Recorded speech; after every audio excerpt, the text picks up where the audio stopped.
Hey, what's up, Liron here. Thank you for joining me in another video. Today I'm going to do something a little different. I want to show you the full sketching process of this car in perspective.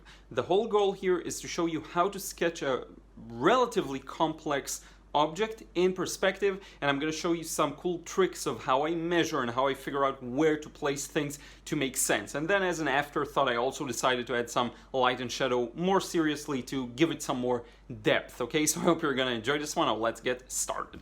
So actually, this is the first time in a while that I share with you a full drawing process of a very complex, I believe, object in perspective. So I'm going to be taking my time is what I'm trying to say here, and I'm going to take it slowly for the good first half of the process. Then we're going to speed it up when we come to the shading stage. So what I'm doing right now is establishing some perspective lines. What you get here essentially is a 3-point perspective with all the lines that move with the direction of the street away from us to the left converge to this vanishing point you see there on the top left corner, and all the lines that are perpendicular to that disappear to the vanishing point to the right, which is exactly the lines you see me drawing now. They're very light. You won't be able to see them fully now. You'll see them later, okay?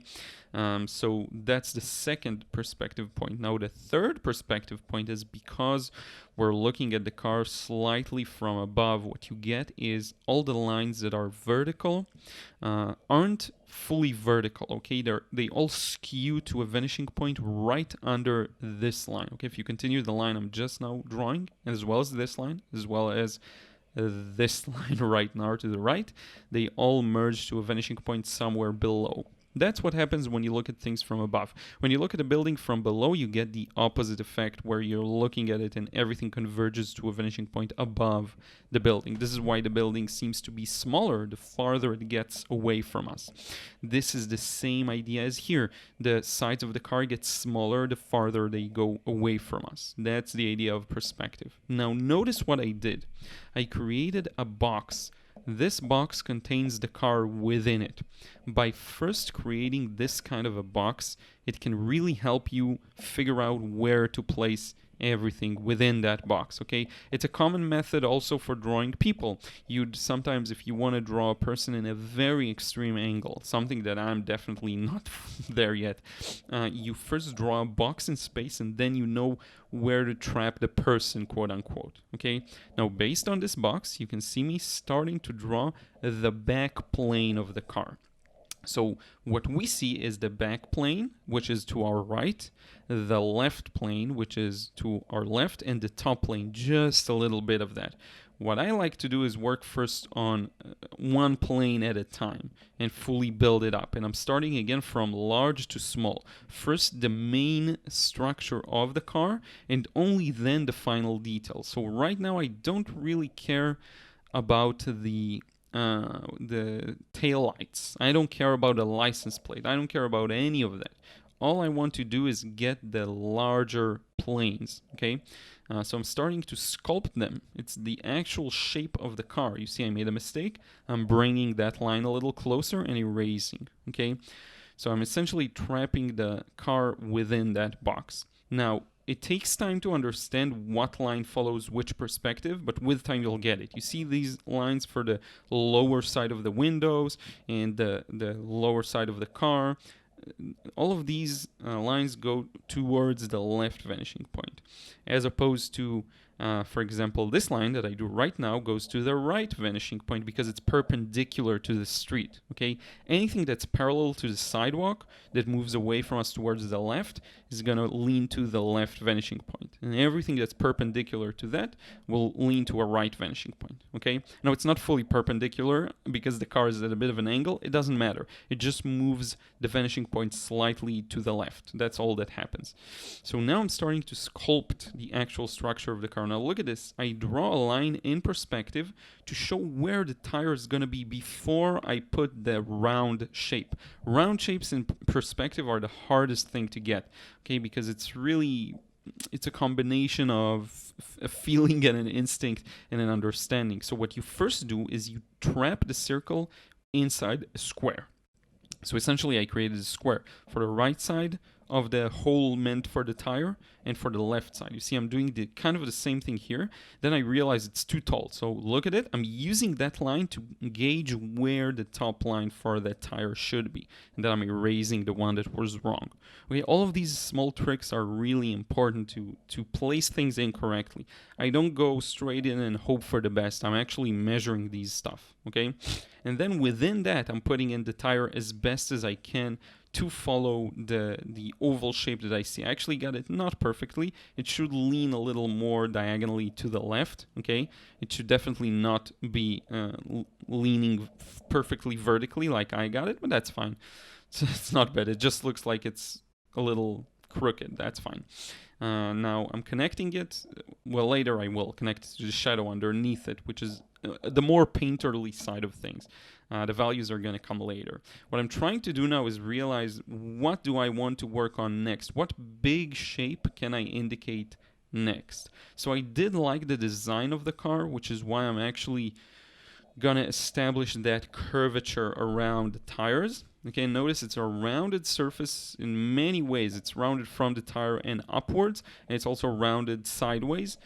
So you get a lot of smooth transitions there, and it also tells me where to connect things to the taillights and to the backside. So I wanted to get that in. Now this is the bottom part of the car, the most bottom, okay? And it moves towards the right vanishing point, okay? So if you connect all of these lines, the top of the car, the bottom of the car, the middle of the car, all of these vertical lines, they all diagonal move to the right vanishing point, okay?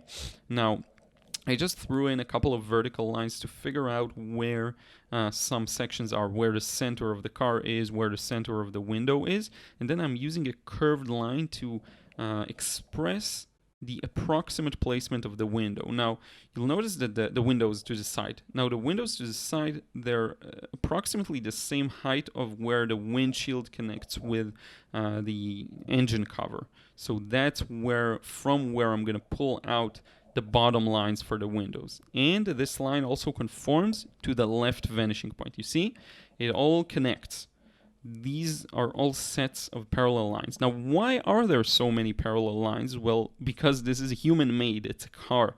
It's a physical structure. This is why a lot of people like to escape to landscapes and natural, seascapes, because they don't require as much perspective. But I do want you to try and tackle these concepts head-on. Do all of these complex structures, cars, buildings, street scenes, cityscapes. These are all really important, and they will improve your cityscapes as well. The same idea, the landscapes, and seascapes, the same ideas apply. Objects that are farther are smaller, and it's amazing how this knowledge, when you practice it in the hardest way like this, translates even to a landscape and even to a cityscape. Because when you realize that, when you're doing the ripples of the waves on a seascape, you know automatically that ripples that are closer are larger, ripples that are farther are smaller. And it's just another element to be used to convey depth. And when you don't think about these things, you just get a very flat-looking ocean. Just an example off the top of my head. Okay, so it's really important. Now, we're about halfway through the video, but again, I'm going to squeeze quite a lot for the shading stage. What I'm doing now is just putting in those final details before I move on to shading, which, by the way, was a last-minute decision. I wasn't even planning on doing that. So what I want to understand is now where to put the taillights. Okay, and now this is too low, so I'm going to fix it in just a moment, hopefully. So that's the left one, and then exactly. I'm going to make it a little smaller, and then you have the right one. Now notice how they're also moving with the perspective. Now these are diagonal, so you sometimes have to eyeball it. Not everything is a clear cut, measure and get the proportions in. And I'd argue that the entire car, the way I portrayed it, is a little too long. But that happens. It's really a challenge to get things fully accurately. And most of the sketching I do currently is for the purpose of painting. So I may have also picked up some not ideal habits, let's say, of cutting some corners. So I'm reworking this knowledge to avoid doing that. I'm reworking the muscles of take your time, be patient, don't go straight into very light sketch mode, because many of the impressionistic artists I follow do go into that route. So no, if you really want to get a drawing done accurately, you have to step away from that and actually focus and slow down. You can't just go scribbly and don't lift the pencil off the paper. These are great exercises in their own context. These are great methods for drawing in the context of painting. But when you want to get a proper drawing done, you have to let these ideas go and just work a little harder, to be honest. That's what it is. So you see I'm putting in all of these finer details. And by the way, you may be in the same situation, and most of your drawings are, in any case, meant for a painting. That's fine. I have nothing against it. Again, it depends on the result you want to achieve. Now, you see these three squiggly lines? I'm going to put them in. I love, not squiggly, just straight lines. I love those kinds of, small details that really make this car unique. But look at the thing here. I messed it up. Okay, I'm going to erase and make them smaller. And again, I'm going from large to small. First, I'm drawing a large triangle that's going to trap all of these within it. And then I divide that triangle into the three lines. You see, always work from large to small. Okay, it's funny how some of the perspective is still off. Some of the lines I can tell are the wrong angle, and some of it actually is not a mistake. It's just the paper's at an angle with the camera. The camera's a little to the right and tilts to the left. So that's not all my fault, but partially it is. Okay, now I'm getting in those really finer details, like this frame around the back shield. Just the smallest shapes. This is again optional depending on how much detail you want to put in. But I do want that in, so I am drawing these. I do want them to show also during the shading stage. So yeah, and now we can also start talking about light and shadow just very briefly. You see, the backside, sorry, I had something in my throat. The backside of the car to the right is all in the shadow, and also some of the bottom left side. So these are the areas we're going to focus on, and also there's the cast shadow under the car, and also there's just the windows that are a little darker. There's the beautiful cast shadow by the mirror that I really want to get in. You'll see in just a few moments. So yeah, just getting rid of some of the lines, the excessive lines I don't need anymore. Wanting to clean this up a little before I move on to the shading stage. Sometimes I tend to be really messy with the drawing, and it ends up being really not clean. So once in a while you have to clean things up. Look at these lines up top. If I had a big mess there, I wouldn't be able to put them in. No, these are secondary to me. It's not really as important. Kind of winging them. You see both of them follow the perspective to the left vanishing point, and these other lines follow the right. So again, same thing. With the street, perpendicular to the street. That's how you want to think about it. Patching up some of the details here. There's a shadow under the tire that I didn't even draw yet. Hopefully I'll draw it soon. And there's just a beautiful nuance of light and shadow here. Because you see a gradual transition from the bottom to the top of the side windows. You see a gradual transition of very dark to very light. These things matter, so you want to get them in as accurately as you can. Now I'm getting the cast shadow in, obviously. Now I'm going to leave the edges a little ambiguous. Okay, so I'm not too worried about getting each and every edge correctly. I'm gonna add a car at the back really fast, but nothing to the car that's behind our car, the Suzuki symbol. Just getting that in very basically, very generally. There's some small details there. Sometimes I'll just drop a detail in and consider whether I want to use it in the future or not. Sometimes I just put these in, and maybe because I'm so used to painting, I'm so accustomed to it. Notice these lines, by the way, follow the perspective, the right point. Okay, the right vanishing point. You see, they move perpendicular to the sidewalk. But in any case, yeah, sometimes I'm so accustomed to drawing for painting that I'll just throw in a small detail and see if I want to keep it later on. I know I don't have to. I have a choice later. Here's the car at the back, just very quickly and roughly, just to get some feeling that this is within a scene. Okay, that this car is sitting within a scene. And now we're getting to the shading stage. I'm running this in about 4 times the original speed, just because it's very repetitive, but I will give commentary on what I do. So first I shade those windows to the left, then I move to the right. Now remember, the back section of the car is the one that requires probably the most shadows there to really bring the shape of the car in. But even within the shadow, we have some lighter areas and darker areas. And these are the types of nuances you do want to pay attention to. Now, I just made a last minute decision to shade, so my work is a little sloppy. You'll have to forgive me about that. Another last minute decision I decided to make was, by the way, to use a blending stump. And I'm going to show you in just a moment. It's this small, basically it's made of paper, rolled paper, that you can use to, and by the way, look at this beautiful shadow of the mirror. So a small piece of paper that you can use just to blend the unevenness of the pencil lines that you'll see me do. But I do want to go over everything. This is a darker pencil, a 6B, I believe, softer lead. And this one can get a little darker, so I'm using that to establish some of the darker spots there, creating the tire rather impressionistically. Right now I'm no longer in the stage of drawing really, so I look at it more as painting and impressionism.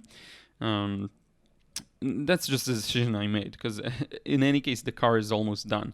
But you can go ahead and actually add these details in more accurately as a drawing, okay? You're obviously allowed to do that. Lifted a bit of a highlight next to the window, I don't know what to call it, the thing that moves and cleans it, and making this gap, you see, of light and shadow really noticeable. Notice how important it is for the structure of the back of the car to get a feeling for it. The bottom part of the car should bevel out a little more. That's something I messed up. I just can't unsee it, and it's also being exaggerated due to the angle of the camera, unfortunately, but in any case, I hope still it makes sense. Getting some of the details of the door handles, you see negatively drawing the shadows, basically. That's what I do there. Now I'm starting to work with the blending stump. Now you see how it gets just the pencil lines to be a little more, it blends it all together, but it also makes it smoother. So it will require me to go over it again, just to bring out some of the darker values, some of the details that are lost in the blending process. But it is a good way of very quickly getting rid of unevenness within the shadows and picking up, you see, some highlights here and there from the smooth shaded areas. Now I'm darkening the taillights and bringing back some of the details that disappeared. Notice the cast shadow should be a lot darker. That's something I'm going to get as well. And this was kind of an afterthought, so don't hold me to it being perfect, the shading stage. It was just something quick I decided to add. Now I'm cleaning the paper a bit because it got so dirty in the process. We're actually really close to finishing this. So you see me putting in those details up top. And lastly, I'll probably just pick up a bit of the taillights just to make them look a little more well lit, and some of the smaller shadows. And actually with that, we can wrap it up face to face. So this is for this one. I really hope once again you enjoyed this. I really sometimes prefer to just film the entire process this way and then narrate it. It gives me some more focus and the ability to really concentrate on what I'm doing. And even though I have, just knowing that I filmed it once again can't detract some of my attention. There are some minor inaccuracies, but overall I'm very pleased with this. Let me show it to you once again up close. The lid kind of reflects the light, so it may be hard to see. But in any case, I hope that makes sense. Again, step by step. Build it up slowly, okay? If you see that something doesn't work, erase it, then continue. It's okay erasing. You see me fixing quite a lot of mistakes here, but as long as you get the principles of perspective, things will fall into place. Okay, so I hope that makes sense. If you want to learn how to draw like me or paint like me, I'm going to put links in the description box below to my frustration-free watercolor course as well as my Draw Anything courses. Let me know your thoughts in the comment down below. It really helps me, and whether you want me to do more of these types of videos, and also like and subscribe if you still haven't. These things really help me reach more people. I want to thank you so much. The last couple of videos have done really well, so I really, really appreciate it, and I will talk to you again real soon.